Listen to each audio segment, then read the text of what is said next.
ശബ്ദവും മറന്നു. ശബ്ദം അതിരകൻ, എന്റെ കണ്ണന്റെ അച്ഛൻ എന്റെ കുഞ്ഞിനെയും കൊണ്ട് ഞാൻ കൊട്ടാരത്തിൽ നിന്ന് ഇറങ്ങി ഓടി.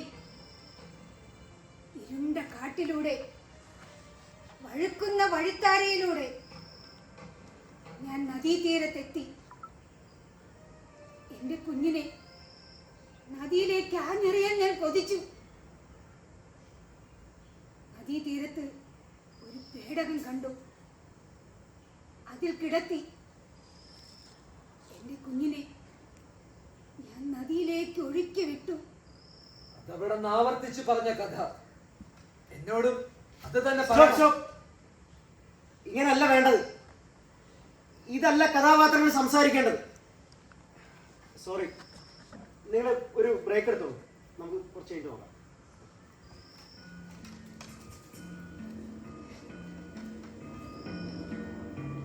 പ്രഖ്യാത വസ്തുവിഷയം പ്രഖ്യാതോദാത്ത നായകം ചെയ്യുക. രാജർഷി വംശചരിതം തദൈവ ദിവ്യാശ്രയോപേത. പ്രഖ്യാതമായ വിഷയമുണ്ടാകാം, ഉദാത്തനായ നായകനുണ്ടാകാം.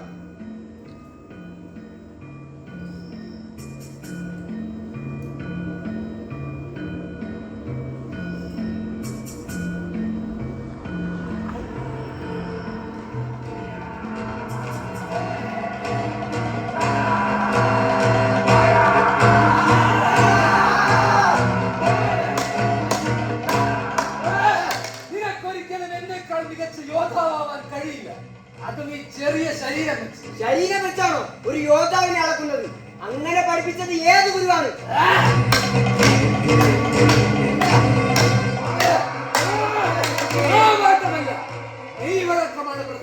അത് തന്നെയാണ് എനിക്കും പറയാനുള്ളത്. നാവാട്ടമല്ല, മെയ്വഴക്കമാണ് പ്രധാനം.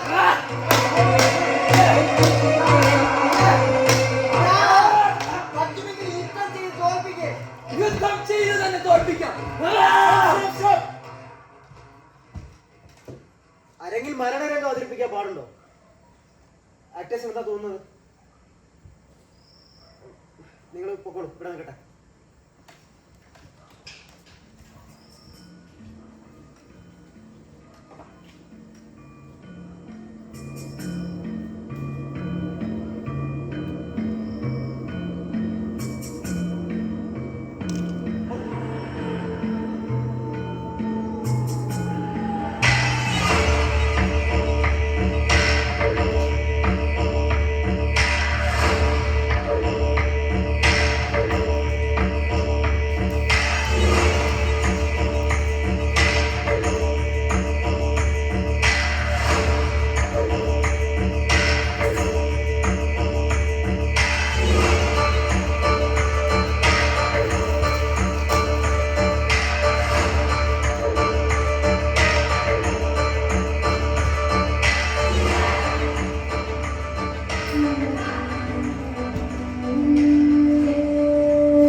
പ്രണാമം.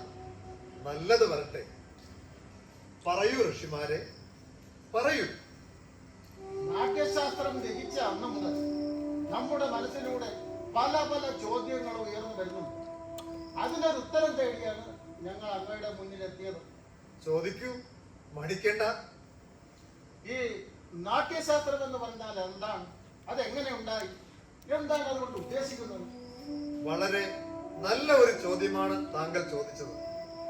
നാടകത്തെ പറ്റി മാത്രമല്ല, ജീവിതത്തിന്റെ അന്തർധാരകളെ പറ്റി കൂടി നാം ഓർക്കേണ്ടതുണ്ട്. വളരെ വ്യത്യസ്തമായ കാര്യങ്ങളാണ് നാട്യശാസ്ത്രത്തിൽ ഉൾപ്പെടുത്തിയിരിക്കുന്നത്? നോക്കൂ, നമ്മുടെ പ്രദേശത്ത് പല ഭാഗങ്ങളിൽ പല രീതിയിലുള്ള സംസ്കാരങ്ങളും ഭാഷയുമാണ് നിലനിൽക്കുന്നത്. അവയെല്ലാം നാട്യശാസ്ത്രത്തിൽ ക്രോഡീകരിച്ചിട്ടുണ്ട്. ഇങ്ങ് തെക്ക് കൈശിക വൃത്തിയിലാണെങ്കിൽ വടക്ക് ഭാരതീയം ആരഭടീയമാണ്. നാട്യശാസ്ത്രത്തിൽ എല്ലാ കലകളുടെയും പ്രയോഗശൈലി വളരെ മനോഹരമായി ക്രോഡീകരിച്ചിരിക്കുന്നു. നാടകം എന്ന കലയാണ് എല്ലാ കലകളുടെയും ഉത്ഭവസ്ഥാനം എന്ന് പറയും. എല്ലാ കലകളുടെയും സംഗമം എന്നത് നാടകത്തിൽ നിന്നാണ്. പ്രാണവായു പോലെ പ്രാധാന്യമുള്ളതാണ്. പിന്നെന്താണ് നമ്മുടെ സമൂഹം ഇത് ഏറ്റെടുക്കാത്തത്? നാട്ടുകളെ അനാവശ്യമായി കാണുന്നതെന്ത്? നമ്മളെല്ലാം കലാകാരന്മാരാണ്. കലാസൃഷ്ടി എന്നത് ഒരു കലാകാരന്റെ ധർമ്മമാണ്. നമ്മുടെ ഇത്ര നേരത്തെ ചർച്ചയിൽ നിന്ന് എനിക്ക് മനസ്സിലായ ഒരു കാര്യം, നാടകം പ്രേക്ഷകർക്ക് ഇഷ്ടപ്പെടണം. പ്രേക്ഷകർക്ക് ആസ്വദിക്കാൻ പറ്റുന്നതായിരിക്കണം നാടകം. പ്രേക്ഷകർക്ക് ഇഷ്ടപ്പെട്ടില്ലെങ്കിൽ നാടകമാണെന്ന് പോലും പറയാൻ പറ്റില്ല. അങ്ങനെയല്ലേ? അങ്ങനെ പറഞ്ഞത് 100% ശരിയാണ്. നമ്മളൊരു നാടകം ചെയ്താൽ അത് പ്രേക്ഷകന് ഇഷ്ടപ്പെടണം. പക്ഷെ എനിക്ക് പറയാനുള്ളതെന്ന് പറഞ്ഞാൽ, നമ്മൾ ആരെങ്കിലും നിന്ന് ഒരു നാടകം ചെയ്യുന്നു, അതിൽ ആ അവതരിപ്പിക്കുന്ന കഥാപാത്രം ആ കഥാപാത്രമായിട്ട് ജീവിക്കണമെന്നാണ് എനിക്ക് പറയാനുള്ളത്. അയ്യേ, നമ്മൾ എന്തിനാണ് കഥാപാത്രമായിട്ട് ജീവിക്കുന്നത്? അതിന്റെ ഒന്നും ആവശ്യമില്ല. നമ്മൾ കഥാപാത്രമായിട്ട് അരങ്ങിൽ നിൽക്കുമ്പോൾ അഭിനയിച്ചാൽ മതി, ജീവിക്കേണ്ട ആവശ്യമില്ല. എങ്കിൽ ജീവിതകാലം മൊത്തം നമ്മൾ ജീവിച്ചോണ്ട് നടക്കണ്ടേ? അങ്ങനെയാണോ? പ്രേക്ഷകർക്ക് ഇഷ്ടമുള്ള നാടകങ്ങളാണ് ചെയ്യേണ്ടത്, ഇഷ്ടപ്പെടുന്ന നാടകങ്ങളാണ് ചെയ്യേണ്ടത്. അതേ നിലപാട് തന്നെയാണ് എനിക്കും. പക്ഷേ നാട്യശാസ്ത്രത്തിൽ പറയുന്ന അനുസരിച്ച് വിഭാഗങ്ങളും അനുഭാവങ്ങളും ചേർന്നിട്ടാണ് രസമുണ്ടാകുന്നത്. അങ്ങനെയാണെങ്കിൽ ആക്ടേഴ്സ് അരങ്ങിൽ കഥാപാത്രമായി ജീവിക്കേണ്ടി വരും. അല്ല, അങ്ങനെ ജീവിക്കുകയാണെങ്കിൽ നമ്മൾ ജീവിതകാലം മൊത്തം ജീവിക്കണ്ടേ? ഇപ്പൊ ഞാൻ കഴിഞ്ഞ നാടകത്തിൽ വണ്ടായിട്ടാണ് അഭിനയിച്ചത് എന്നും പറഞ്ഞ് എനിക്ക് ഇവിടെ മൊത്തം വണ്ടായിട്ട് പറഞ്ഞു നടക്കാൻ പറ്റുമോ? അങ്ങനെയൊന്നും പറ്റില്ല. ഇപ്പൊ ചോറ് എടുത്ത് വയ്ക്കുമ്പോ എനിക്ക് വണ്ടായിട്ട് പറഞ്ഞു ചോറ് തിന്നാൻ പറ്റുമോ? ഇല്ല. അങ്ങനെയല്ല, അവൻ തെറ്റിദ്ധരിച്ചു. അങ്ങനെയല്ല, കഥാപാത്രമായിട്ട് അരങ്ങിൽ നിൽക്കുമ്പോ അങ്ങനെ ജീവിക്കണമെന്നല്ല, പുറത്തോട്ടിറങ്ങുമ്പോൾ നമ്മൾ നമ്മളാവണം. പിന്നെ അതാണ് ഞാനും പറഞ്ഞത്, നമ്മൾ അരങ്ങിൽ നിൽക്കുമ്പോൾ ജീവിക്കരുത്. നമുക്ക് ജീവിക്കേണ്ട ആവശ്യമുണ്ടോ? ഇല്ല, അങ്ങനെ ജീവിക്കേണ്ട ആവശ്യമില്ല. ഞാനെന്ന് പറഞ്ഞോട്ടെ, ക്യാരക്ടർ എന്താണോ ഡിമാൻഡ് ചെയ്യുന്നത് അതാണ് നമ്മൾ കൊടുക്കേണ്ടത്, അല്ലേ വൈശാഖി? ആ ക്യാരക്ടർ എന്താണ് നമ്മുടെ കയ്യിൽ നിന്ന് ഡിമാൻഡ് ചെയ്യുന്നത് അത് നമ്മൾ കൊടുക്കണം. ക്യാരക്ടർ ഡിമാൻഡ് ചെയ്യുന്നത് തന്നെയാണ് ആക്ടേഴ്സ് ചെയ്യേണ്ടത്. പക്ഷെ നാട്യശാസ്ത്രത്തിന്റെ പ്രത്യേക കാരണം, അല്ലെങ്കിൽ ഇപ്പൊ നമ്മൾ ചെയ്യുന്ന നാടകങ്ങളുടെ പ്രത്യേകത കാരണം, അങ്ങനെ ചെയ്യുമ്പോൾ കഥാപാത്രങ്ങളായിട്ട് ചിലപ്പോൾ ജീവിക്കേണ്ടി വരും. അതെ, ഞാനൊന്ന് ചോദിച്ചോട്ടെ, നമ്മൾ ചെയ്യുന്നതാണോ ശരിക്കുള്ള നാടകം? ഇപ്പൊ നിങ്ങൾ പറഞ്ഞു ഒരു നാടകം ചെയ്യുമ്പോൾ നമ്മൾ അതായിട്ട് ജീവിക്കണം. ഒരിക്കലും അതിന്റെ ആവശ്യമില്ല. കാരണം എന്താണ്, നമ്മൾ ഒരിക്കലും ഒരു ക്യാരക്ടറായിട്ട് ജീവിക്കുകയല്ല, അത് ഉൾക്കൊള്ളുകയാണ് വേണ്ടത്. കണ്ടിരിക്കുന്ന പ്രേക്ഷകൻ അത് ഇഷ്ടപ്പെടണമെങ്കിൽ ആ ഉൾക്കൊള്ളൽ സാധ്യമാണ്. ഒരു പുസ്തകത്തിൽ അച്ചടിച്ച് വെച്ചിരിക്കുന്ന അല്ലെങ്കിൽ എഴുതി വെച്ചിരിക്കുന്ന സാധനങ്ങൾ അതേപോലെ ചെയ്യാൻ ആർക്കും പറ്റും. പക്ഷെ അതല്ല, നാടകം മാറി, കാലം മാറി, പുതിയ പുതിയ സങ്കേതങ്ങൾ ഇങ്ങോട്ടേക്ക് വരാൻ തുടങ്ങി. അപ്പൊ ഞാൻ എന്താണ്, തിയേറ്ററുമായിട്ട് ബന്ധപ്പെട്ടിരിക്കുന്ന ഒരാളെന്ന രീതിയിൽ ഇപ്പൊ എന്താണ്, തിയേറ്ററിന്റെ ഒരു കളക്റ്റീവ് പ്രോസസ് ആയിട്ടാണ് ഞാൻ കാണുന്നത്. ഞാനായിക്കോട്ടെ, അമലായിക്കോട്ടെ, ചിത്ര ആയിക്കോട്ടെ, ഞങ്ങൾ എന്താണ് പുതിയ പുതിയ സങ്കേതങ്ങൾ വഴിയുള്ള നാടകങ്ങൾ ചെയ്യാൻ ആഗ്രഹിക്കുന്ന ആൾക്കാരാണ്. അപ്പൊ നമ്മൾ ചെയ്ത നാടകം എന്നാണ് അവര് പറയുന്നത്. ഞാൻ അങ്ങനെയൊന്നും മീൻ ചെയ്തിട്ടില്ല. നിങ്ങൾക്ക് അങ്ങനെ തോന്നി? എന്താ, ഞാൻ വ്യക്തിപരമായിട്ട് ഒരു വിഷയമായിട്ട് പറഞ്ഞിട്ടില്ല. ഞാൻ എന്റെ തീരുമാനം ഇവിടെ പറഞ്ഞിട്ട് മാത്രമേ ഉള്ളൂ. നിങ്ങൾക്ക് ഇത് വിഷയമായിട്ട് തോന്നിയെങ്കിൽ സോറി, ഞാൻ ഇവിടെ പൊക്കോളാം. അല്ല, പുതിയ സങ്കേതങ്ങളാണ് ആവശ്യമെങ്കിൽ അപ്പൊ ഈ സ്ക്രിപ്റ്റിന്റെ ആവശ്യമില്ലല്ലോ. ഇത് കത്തിച്ച് കളയോ കീറിക്കളയോ അങ്ങനെ എന്താണ് ചെയ്യാ? ഇയാൾ കത്തിച്ചളയോ കീറിക്കളയോ എന്താന്ന് വെച്ചാൽ ചെയ്യും. പക്ഷെ ഞാൻ എന്റെ പോയിന്റിൽ തന്നെ ഉറച്ചു നിൽക്കും. പുതിയ പുതിയ സങ്കേതങ്ങൾ വരണം, പുതിയ പുതിയ നാടകങ്ങൾ ഉണ്ടാവണം.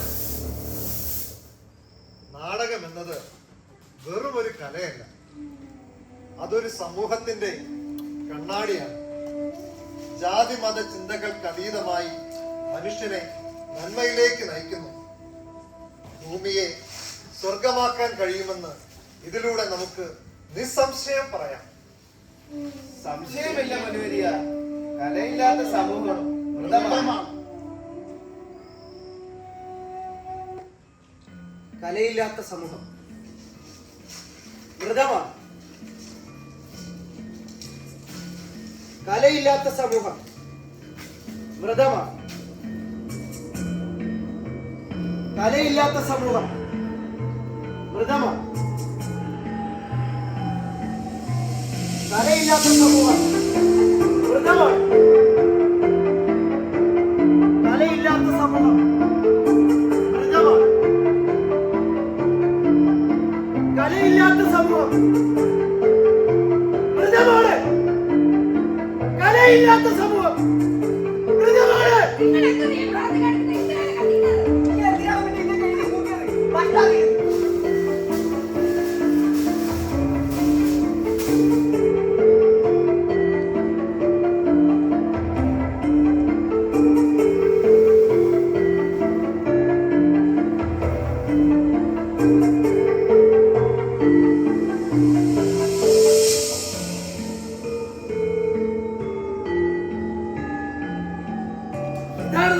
ചെയ്യാൻ പോകുന്ന നാടകം. ഇതാണ് നമ്മൾ ചെയ്യാൻ പോകുന്ന നാടകം. പ്രിയരെ, എന്റെ നാടക കലാകാരന്മാരായ മക്കൾ പുതിയൊരു നാടകത്തിലൂടെ നിങ്ങളെ സ്വാഗതം ചെയ്യുന്നു. വരുവിൻ, കാണുവിൻ.